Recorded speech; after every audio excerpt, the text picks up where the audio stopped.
ayez les sous votre site internet, les 3W Congo Millennium. Vous qui aimez les actualités, vous qui aimez Kinshasa, vous aimez la RDC, notre beau et cher pays. Vous voulez être au bain, dans le bain, et vivre tout ce qui se passe à Kinshasa en temps réel et ne pas être en retard. Congo Millennium a mis à votre disposition pas mal des émissions politiques, culturelles, musicales et pourquoi pas des émissions sportives avec sa grande équipe. Congo Millennium, une église au milieu du village. Internautes, merci de vous avoir encore très nombreux branchés dans votre site les 3W.com. Merci pour ce rendez-vous des Congo Millennium et surtout vous qui suivez l'émission Qu'une réalité. Qu'une réalité de numéro. Une nouvelle question comme nous pouvons. De Yila Rabino, ma réponse n'a pas multiples questions et il y a à vous déranger. Aujourd'hui, on s'est posé la question de savoir pourquoi la Kinshasa, la majorité de la fille chinoise, comment vous préférez Mibala pe Mabala ya poto. Est-ce Mibala ya poto, Mibala ya poto, c'est plus sérieux que les capitaines au bassin de Kinshasa. On a des mots tout bien au nango, tout le monde si ma intervention, il y a différents intervenants. Tous les Mbote Tantine. Mbote papa. Kasi ezobelo bama na Kinshasa ke ba jeune fille Kinshasa bokoma plus que préféré Mibali ya poto ke Mibala Kinshasa eza dit en quoi?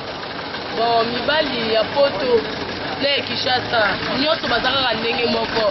Po parce que oki komona mobali o awuti poto aye ko ebisa oke na poto na balate na poto na za mozemba na poto na za bona yo ko mwasi na Kinshasa pona bala. Oyebi obali papa ozalaki na mobali nyo na Kinshasa oboyi oyo ya Kinshasa oye kolinga oyo ya poto ntango okokende kuna okemona baréalité ebele okemo baconséquence banini nyonso wana eza kitoko te yango biso bana basi soki oza na mofiance na wana Kinshasa okangama naye mpo ya Kinshasa mpe lobi nzambe akobatela bino asungi bino boye kokoma ye na vi moko ya bien. Selon yo na mibali ya poto na Kinshasa banani bazalaka mingi baaventurier? Mpo na nga namona mibali ya poto baza baaventurier. Baza baaventurier. Tantine. Mbote papa. Motuna eza koluka koyeba pourquoi na Kinshasa ba jeune fille bakoma ko préférer mibali ya poto ke ya Kinshasa? Po bazomona ke mibali ya poto bazana mo assurance ya malamu ke ya biso ya kini ba escro ba leke ebele. Yango vraiment préférer mo ya musika po bazana assurance ya malamu. Selon yo na mibali ya poto na mibali ya Kinshasa banani bazara mingi besco?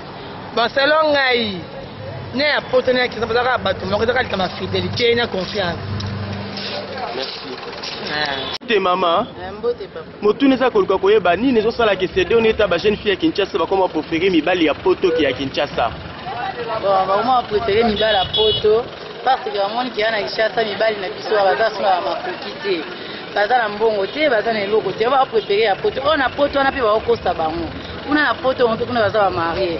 Alita ba ya na Kinshasa ba kosi bango, on se oleke ba garder confiance na mibali bango awa, bazo négliger oya awa po bateli ki na poto, on na poto pe kuna ba kosa bango. Donc bazo sala perte ata ba oleksa na oleki baza la kana ba o baza awa azomona ye makano sumba ina sala azomona akanga mana mbala lolo nzamba sunga ba bala na me yo mona complexe ka akende poto kuna bazo kosa ba oleksa omona ni nyonso elekika bongo atika pe obala te. Selon yo na mibali ya poto na ya Kinshasa banani ba vrai aventurier? Ba aventurier pende ya bien pende za mibali ya poto.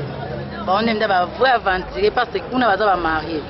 Soki azuma congé ana Kinshasa yo kosa ba fille anteta kuna azane déjà marié. Donc ba on ba aventurier solo. Conseil on pesa na ba jeune fille jusque là ba otinda na ba photo na poto pona mabala.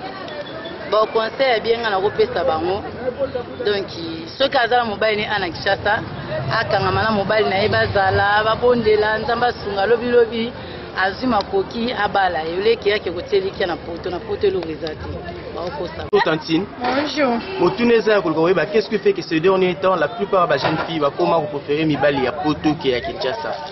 Bon po ngai eza mibali ya poto na mibali ya Kinshasa presque bango surtout bande moko po parce que ke aza kini azoko kobunda koluka koleka ko mutaza na poto peut-être asala peut-être musala osala kudan eza tina mais mutaza kini aluka mbongo koleka na mutaza na poto.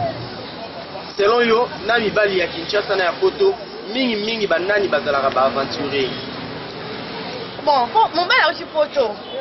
Ma belle a aussi photo, parce que très aventurier parce que à quoi il y a que à quoi si que mais il y a bonne ligne, on a pas la auto qui nos photos et pour un bel jour en haut à quoi qui se moque à l'autre à qui n'a conseil oui des préférences. Les préférences, madame, vous n'avez pas mal à qui a qui chasse dans mon amour dans les banda peine de qui ne souka.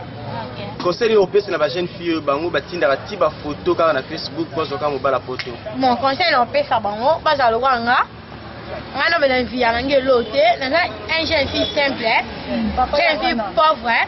Donc, la vie à l'autre, la vie, n'a pas un mouvement, n'a pas un ok, dans le pays, un jour. Quand c'est un copé, ça va on a et là, on a la moitié de la photo na Facebook, on lingala, et là, c'est on a la liste, on a batika, so va lier au conseil, on a batika. Maman, nini okobakisa par rapport ya bilenge basio bakomi kosukikila mibali ya photo. Bon, ezoka musangai pe mwana mwasi azana ki amona mobali na ye awa akuta na ye tazo préféré kokota na ba Facebook kotinda ba photo ko mobali ya poto asekela na ye. Oh, na poto kuna oyebite nini ye azosala. Tamususu asokola bibembe, tamususu do tamususu azana escroc, azana ye bandi yiba ba mbongo na ba bank, omonika ke nona ke na kana poto, koma na poto kuna pe libala yango ko sima te okomi kuna komi ko luka ba loi ya poto za ndenge nini na yeba kite boyi na boyi. Libala il faut kutana na mobali na yo awa na Kinshasa okutani na ye osepeni na ye mobali pa sepeni na yo yebi nini mobali asala kande mobala ni ke okene kolinga mobali azana poto vraiment ezoka musanga na bite so eza lokoso so eza sentiment que non baye baka na famille na bino ke no okenda poto aussi longtemps que na poto kuna tu es en train de souffrir ezoka musanga ba jeune fille ya lelo ozomona selo yo mama na mibalo ba jeune garçon ya Kinshasa na o bazo na poto banani basalaka baza ba aventurier makasi ba aventurier ba baza na poto ba baza na Kinshasa omona ozomona moto yebi ozo étudier votre ba pesa mota ya fiançailles mais yo mobali aza kuna na poto yo za ko étudier ndenge nini en aventurier za o aza na poto na muso asala ke loko te na poto kuna ko yawa boye a defi mo bilama bato ya o mikiliste akosi aza pe na ndako te alala libano be pa ba camarade asala apete akoma kozela na cantine akina kolia kana cantine akina akomisa na ba chômeur akoma abafuta kaya en tant que chômeur il ne fait rien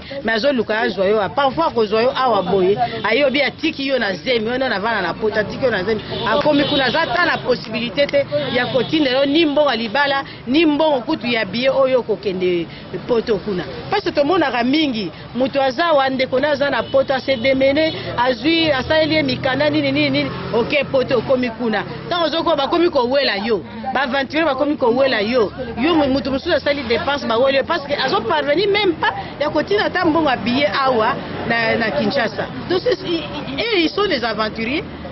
Quel conseil européen ça par la jeune fille? Na kopesa la jeune fille que si tu trouves ton mari ici balaye ndimaye oyebiye obaliye ezate que non aussi aujourd'hui fiancé no azawa pa après bo moni ka moko bo ya linyo na Facebook que non avana na poto pour oboyo azawa po kende poto en tout cas na ko préférer olinga mobali yo moni awa ici nous vivons mieux que batuta muso baza na poto ozoyoka tu n'as rien à envier na poto ndima o aza awa boy omoni awa jeune fille nazo yebisa yo awa na Kinshasa ton mari peut se démener à trouver $100 à pesio mais na poto pour apesa ta $100 ezalikamu mama ezalikamu préféré olinga mobano o aza awa oyo kutani na ye bozo bunda bino mibale ke ya poto puis bokoma na poto ka séparation de biens ba bien eza pour na famille na ye eza pour na yote omona kokoka même pas kosomela ta lipapa par rapport à mobile azawa azo parvenir ko bimisa mbonga sombelo lipazo pesa mo $100 kene na ville soma ka mo body na yo sala mo body mais o apota ko pesa yote apesa yote. Merci. On a différentes interventions pour certaines filles. Les balles y a moins sérieux ma casse. Selon par contre, pour d'autres encore, dans le but, n'a poto, n'a Kinshasa, il semble être toujours le même. Sauf que bah mais qui consomme les balles y a poto, les sous y a ma casse. Auti poto, n'importe où y a bas séjour y a mon oh, ce qui n'a pas si mais comme là, à son niveau sous-vêtement, son niveau soutien, pour les gars, bah on est Kinshasa, ils ont gagné la fille Kinshasa si bâtiment là. Mais pour leur que la moulaïté, la mousette au Kolobaïté, c'est juste un problème de conscience. ezala obauti na poto ezala kozala Kinshasa mibali nyonso baza mibali ya malamu koleka to ya babe koleka aza koexiste te merci biso bolandaki biso et nous disons grand merci na be basutera biso en l'occurrence oyo babengaka les mannequins de l'Irlande les médecins d'intérêt kengebeni et pourquoi ne pas saluer les monuments allemands les belengi longelo de Tunisia monani basi Ayez les sous votre site internet, les 3W Congo Millennium. Vous qui aimez les actualités, vous qui aimez Kinshasa, vous aimez la RDC, notre beau et cher pays. Vous voulez être au bain, dans le bain, et vivre tout ce qui se passe à Kinshasa en temps réel, et ne pas être en retard. Congo Millennium a mis à votre disposition pas mal des émissions politiques, culturelles, musicales et pourquoi pas des émissions sportives avec sa grande équipe Congo Millennium, une église au milieu du village.